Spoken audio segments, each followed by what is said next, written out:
Hockey Podcast. I am Joe Battalion, that is Skoks. Today we will be going over yesterday's game on the 12th of November. Blackhawks versus the Florida Panthers in Sunrise, Florida. So stick it here. We're going to go over it in depth.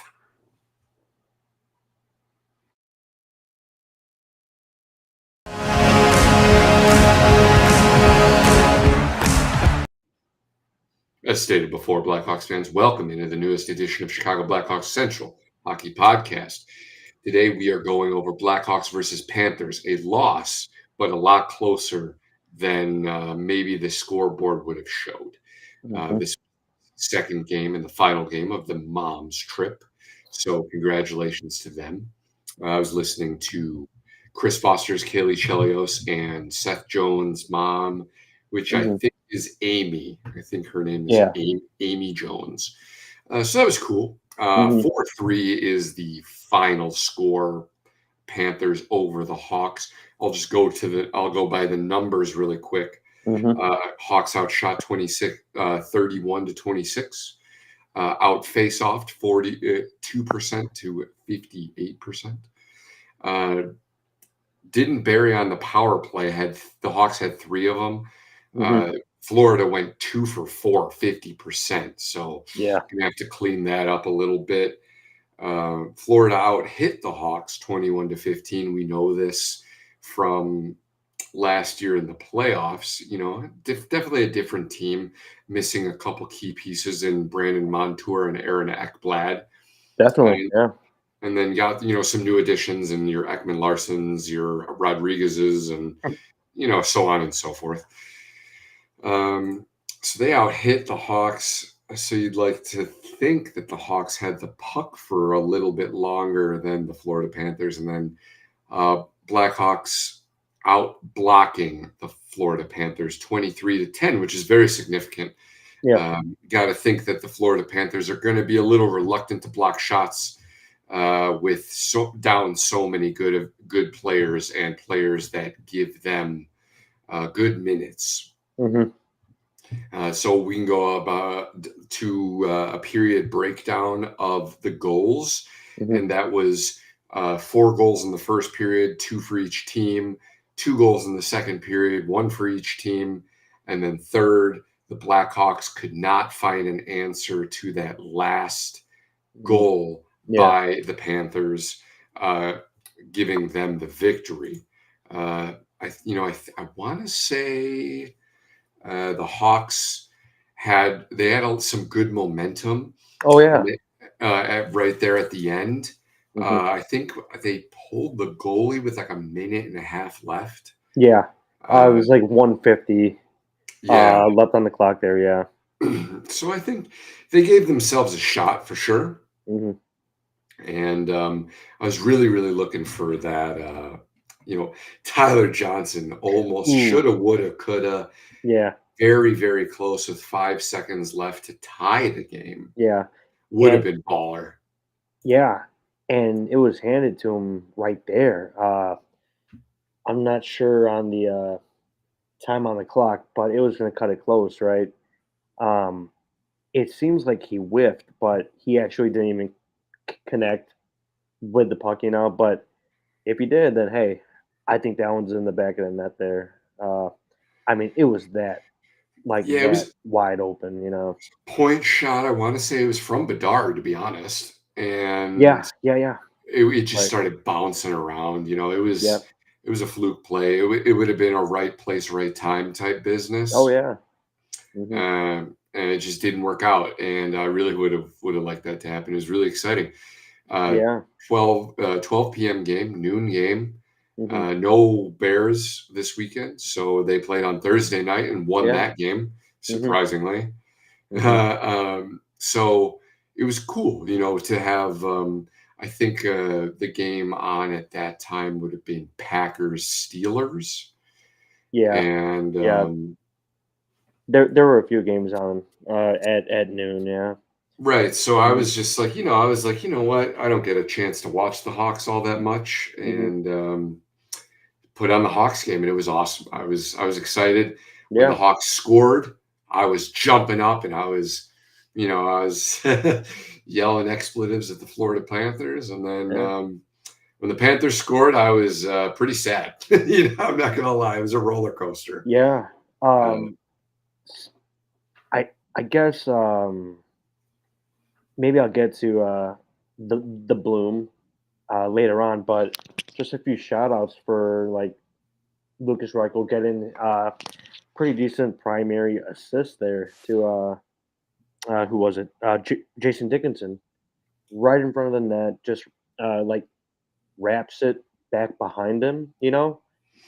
Sort of like a nifty pass, pretty close to the net, right in front actually, and Dickinson puts it in there for the first Hawks goal.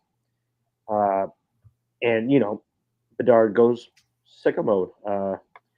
Pretty much the whole game. He had 4 or 5 shots on net, but those 2 goals that he had, 2 goals back to back games, right? Uh, Close to Hattie, both games. A lot of opportunities. But yeah, hat trick watch both nights, mhm, and we're talking 4 goals, 2 assists in 2 games, yeah, so 6 points. Uh, 3 points a game. I mean, hmm, he was not the problem, which is awesome, no, yeah, even in the least bit. And he's really starting to figure things out here. oh yeah, And yeah, you know, he's must watch TV. So hmm, really good for him, hmm, and just happy for him, happy for the moms. Moms were fired up, yeah, and fire, when you split those games, you kind of not destroy the Tampa Bay Lightning, but you hmm, know, I mean they worked them. The Hawks oh worked yeah, them. It was yeah, that was a not like an easy win, but 5-3, and hmm, that third goal came really late in the third period. yeah, So they played really well that game. hmm, Uh, you know, would like to take a couple less penalties in the Florida game. oh yeah, I don't think that was completely their fault. hmm, I think the refs were a little yeah, heavy handed with the whistle, I suppose. hmm, Which can bring us into our next point. So yeah, um, the reason those two of those penalties happened out of hmm, the four was because Dmitry Kulikov decided to take liberties with Connor Bedard. right, And Nick Foligno was having none of that, which I really very much appreciate. hmm, And then the refs tacked gave 2 power plays, 2 infractions to Nick Foligno. So Nick Foligno hmm, got a slashing and a roughing call. Um, you know, I this has been discussed in Blackhawks circles a little bit, uh, and Connor Bedard is the next. He is the next generational player that the NHL has, yeah, and um, I'm not entirely sure I would agree with the statement like, well, if that was McDavid, hmm, you know, the arm's going up, because right, I'm not entirely sure that that would be the case. hmm, I know McDavid doesn't really get many calls, no, uh, which I think is odd, but hmm, that's okay.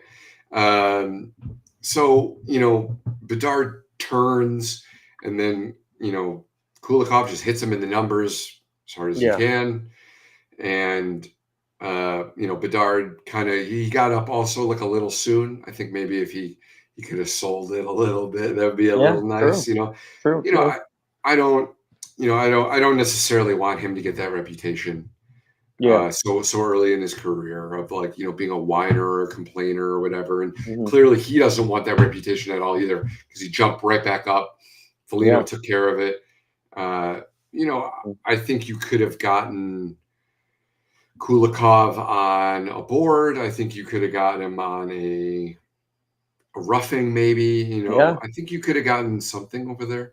And Mhm. then I think you just needed to give one penalty to Foligno for roughing as well.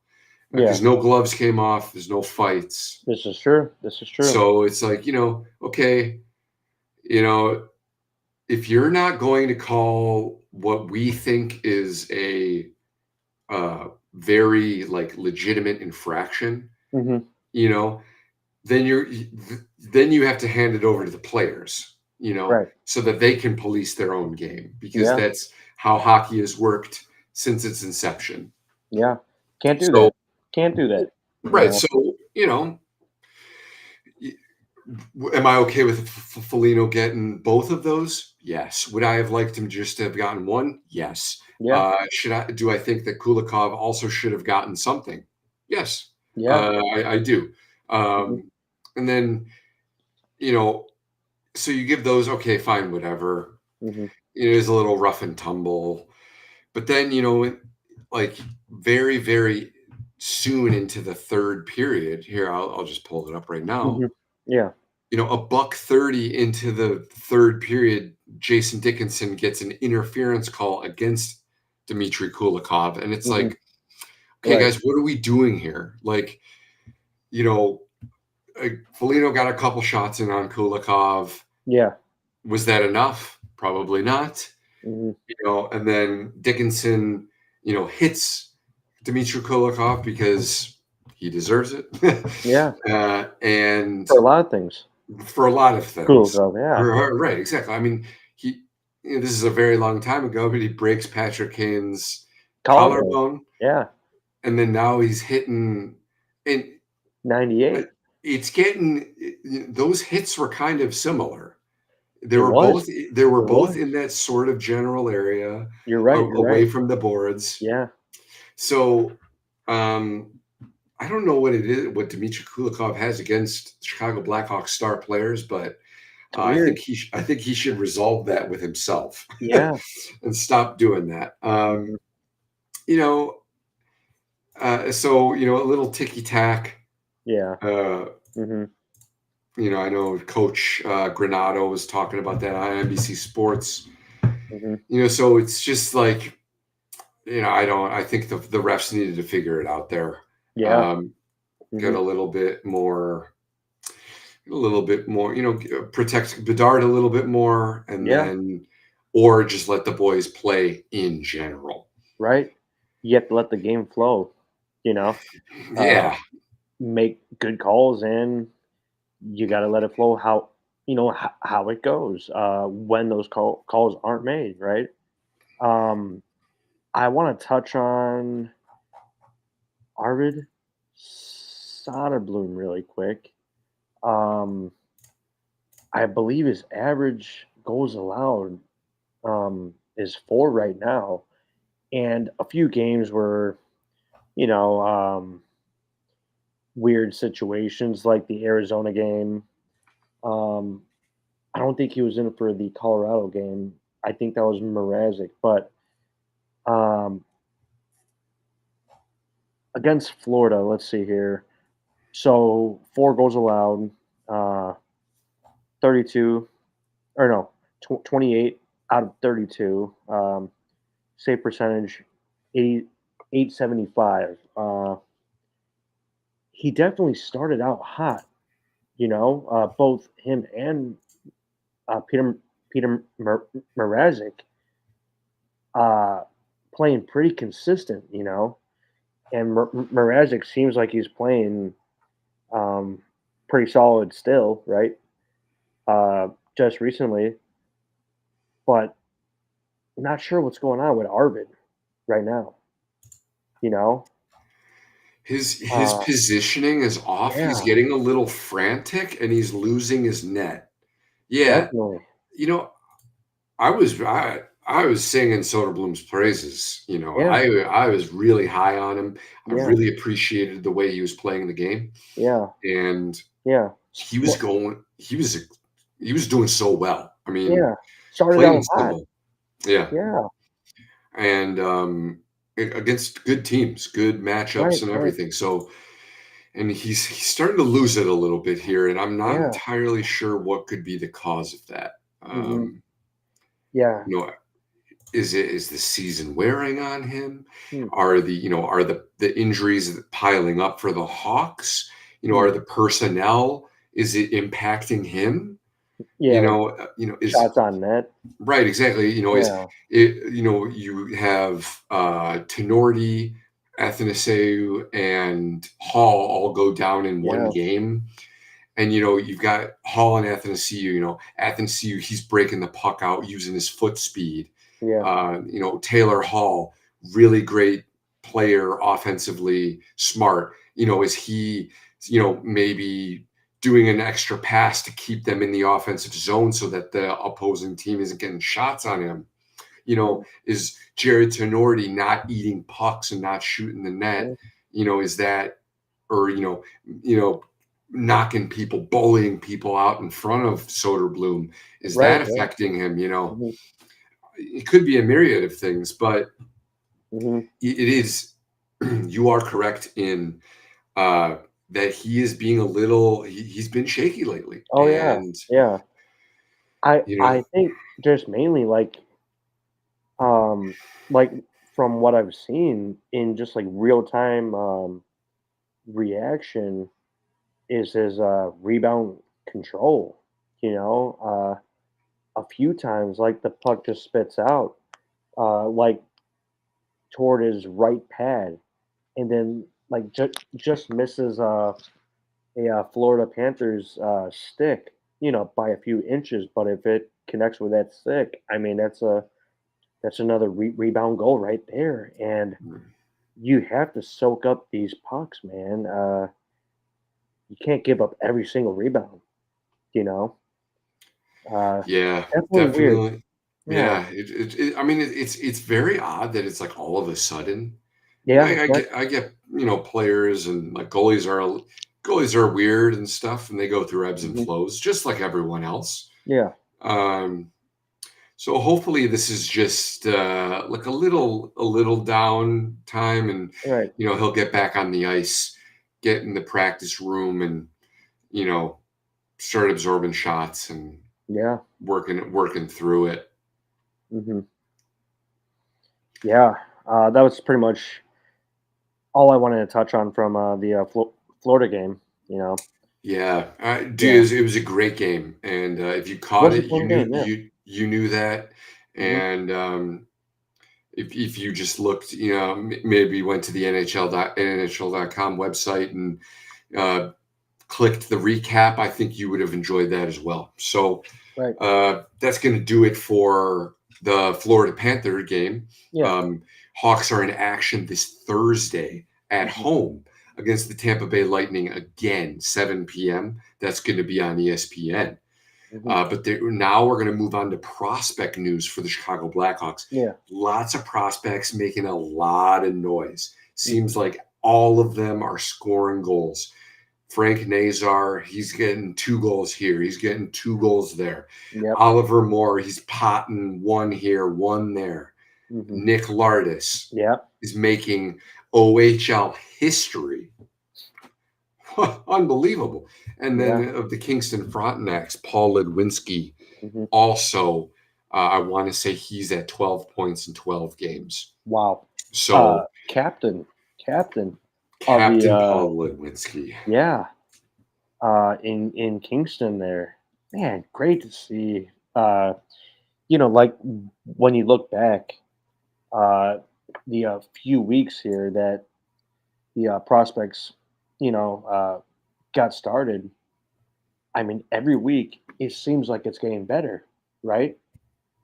Everyone's contributing, whether it's scoring, assists, in net. I mean, it's looking mighty fine right now. That's Yeah, it's just awesome, yeah, right? no doubt. And Mhm.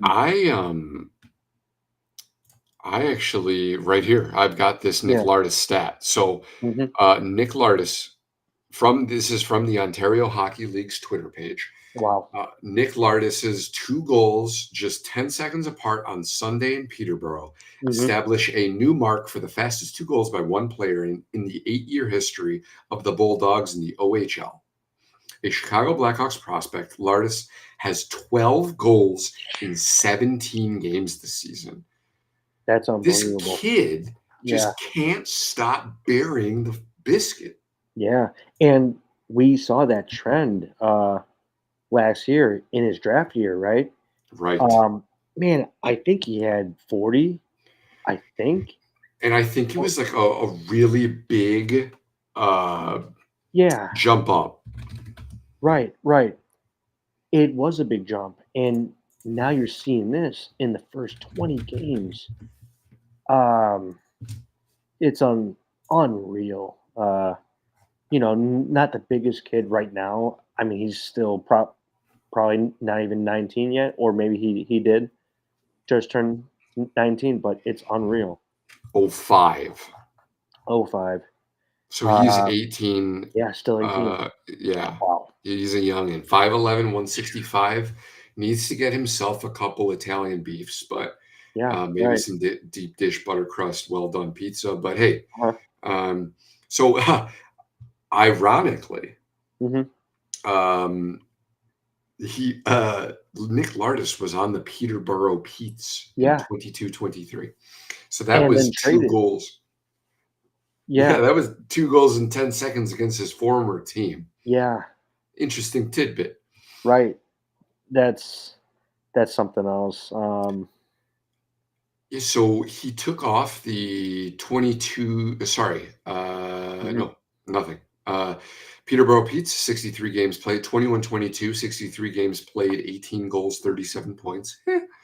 22-23, he splits it between Peterborough and Hamilton. Right. 36 games for Peterborough with 12 goals. And then he does 33 games with Hamilton for 25 goals. So he doubles his goal total in the same year. Yeah. I mean, And that's awesome. yeah, And then now this season, 17 games played, 16 points, 12 of those are goals. That's unbelievable. This kid puts the biscuit in the basket. Yeah. And that's just it. Yeah. Plain and simple. He's a goal scorer. So yeah, pure. you always need goal scorers. You do. Right. Um, And we saw that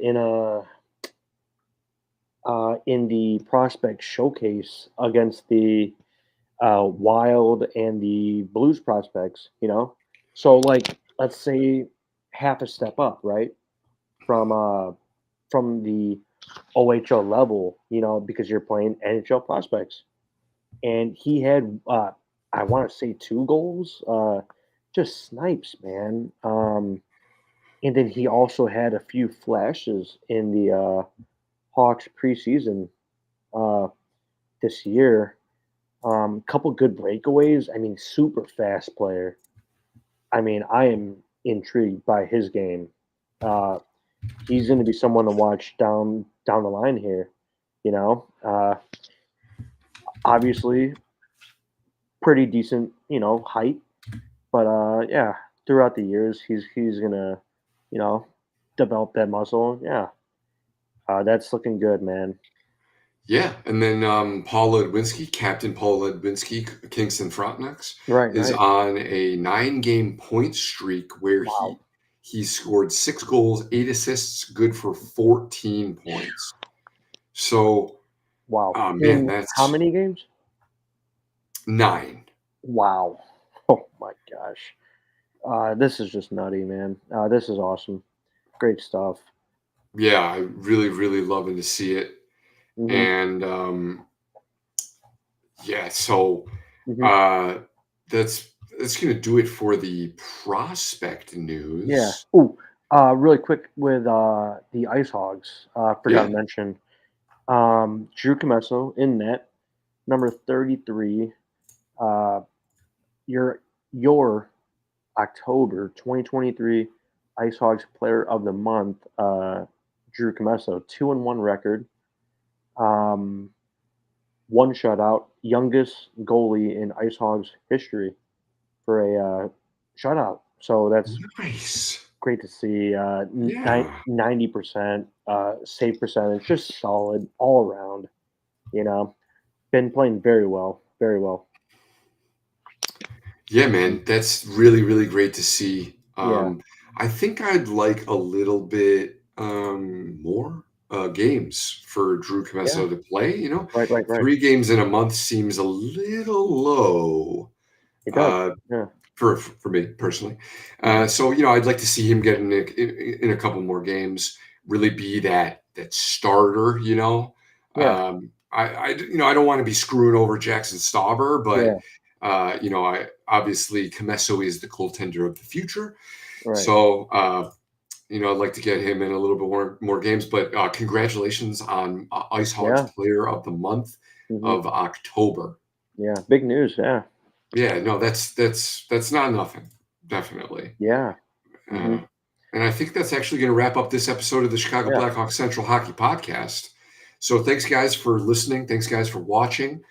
And we'll catch you next time, probably Thursday Yeah.